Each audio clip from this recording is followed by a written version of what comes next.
Hindi namin pwede palagpasin to. Trabaho naman namin yun. Dito, ang may ipit dito, ikaw lang. Yung mga gwardiya dito, masususpindi lang yan. Nandito yun, nabasa ko, masususpindi without pay. Ikaw, madadagdagan ka ng sintensya. Kapag hindi natin ito nalaman kung saan nanggaling ito, kung paano mo ginawa yung pagiging mahiwaga mo, hindi matitigil to. Sabi ko naman sa iyo, tutulungan ka namin kung tutulungan mo kami.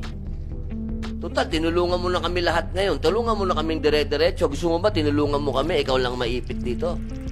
Gusto mo ba yun, ikaw lang maipit dito? Ha? Ginawa ko naman po yun. Ah, ganun? O, sige. Kasuhan mo na to.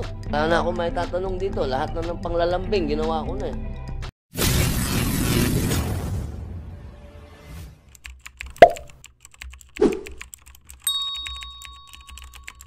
Ayaw mong maging witness namin. Baka hindi ka na makasuhan kung tutulong ka sa amin. Para po kayo. Ha? Bahala ka na daw. Inin mo na talaga, ano ba talaga ang nangyari? Bakit po ako sa Tibay talaga nito, Chairman. Isang salita ni General Katapang dahil sinabi niya sa amin na kahit anong mangyari, puproteksyonan ka niya. At nagulat ako, buhay ka pa. Sa maximum, wala pang keeper. Ganun ba, Michael? Wala kang nakitang keeper? Wala po. Baka naman hindi ka naman lumalabas sa selda mo. Doon mismo sa brigada mo, walang keeper? Wala po. Asot mo, wala papabilang po. May dinila po eh. Walang nagpapatrolya? Wala po. Ano lang, sino lang nandun? Ika lang. Opo. Ano po, nakakamit po sila sa may odi. Mga inka po.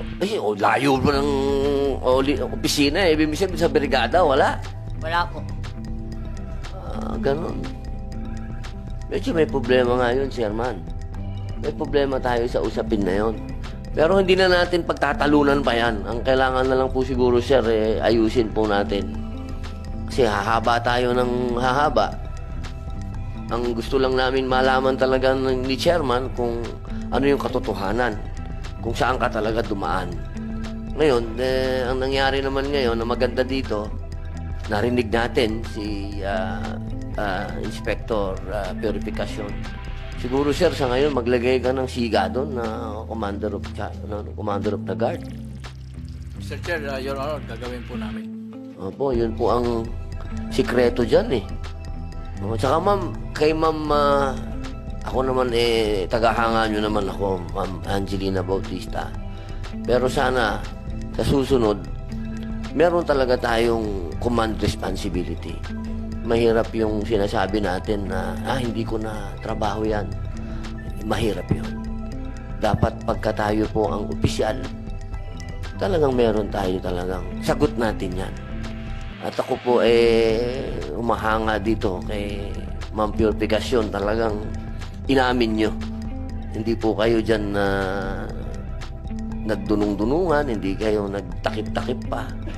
Talagang yan po ang kailangan natin. Accountability.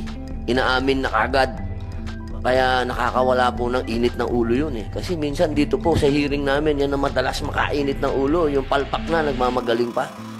Kaya po ma'am, ako po ay bumabati sa inyo. Thank you, Your Honor. Opo. Tanong ko na lang po ulit si Michael. Ano ba talaga, tol? Ako bilib ako sa isang salita ni General Katapang dahil sinabi niya sa amin na kahit anong mangyari, puproteksyonan ka niya. At nagulat ako, buhay ka pa.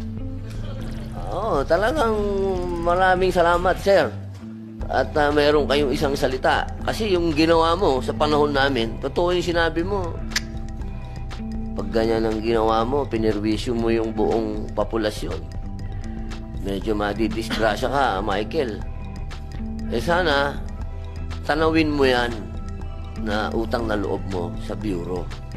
Kasi yung ginawa mo, nalagay mo sa alanganin talaga yung bureau. Lahat. Pero ang maganda lang dyan, nakita namin ngayon. Nakita namin kung ano yung mga dapat namin gawin para hindi mangyari ito. Dahil ayaw naman namin sisihin yung bureau lang. Totoo lang, ngayon, narinig namin, 51,000 na. 51,000 ang populasyon. Sa amin tumatama ito. Kasi ibig sabihin nun, medyo napapabayaan namin kayo. Pero sana, aminin mo na talaga, ano ba talaga ang nangyari? Ano ba talaga? Total, naiipit pa tong gwardiya. Ano ba talaga? Yung totoo. Bakit po ka? Tibay talaga nito, Chairman. Ayaw talaga umamin. Talaga sa truck ka talaga. Opo. Sa palagay mo ba, may makakalusot pa na katulad mo? Hindi ko lang po alam. Ikaw lang talaga yung pinakamagaling sa palagay mo. Hindi ko po alam. Pero talaga, alam mo, Michael, nahirap talaga maniwala doon sa sinasabi mo eh. Pero ganun talaga, ayaw mong umamin. Alam mo naman matadagdagan ka ng sintensya dyan. Opo. Medyo matagal-tagal kang mababadshot dyan. Alam mo naman yon. Opo. Ayaw mong maging witness namin para sabihin mo kung ano yung mga kalokohan dyan. Baka makatulong sa'yo si Senator Tolentino. Baka hindi ka na makasuhan kung tutulong ka sa amin. Para po kayo. Ha? Bahala ka na daw.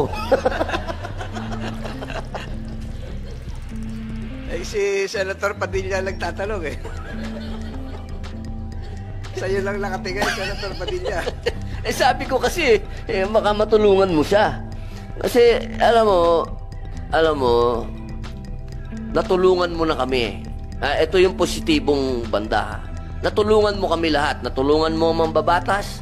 Natulungan mo ang bureau. Nalaman namin kung ano ang problema. Kami naman ngayon mag-iisip kung paano kayo matutulungan.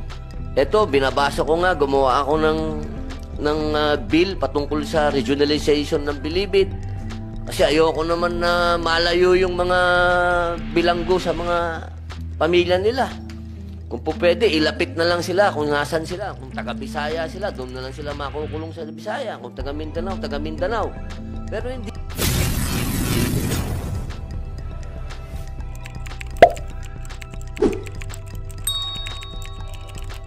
Hindi namin pwede palagpasin to. Trabaho naman namin yun.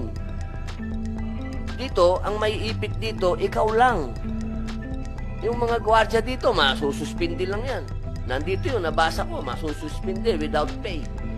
Ikaw, madadagdagan ka ng sintensya.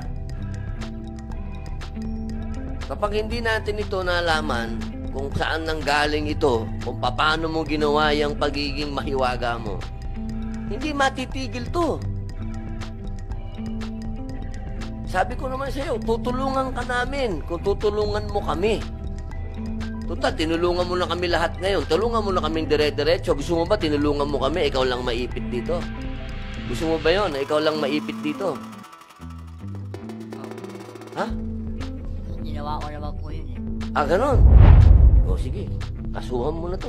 Wala na ako may tatanong dito. Lahat na ng panglalambing, ginawa ko na eh. Wala talaga, matigas talaga, Chairman.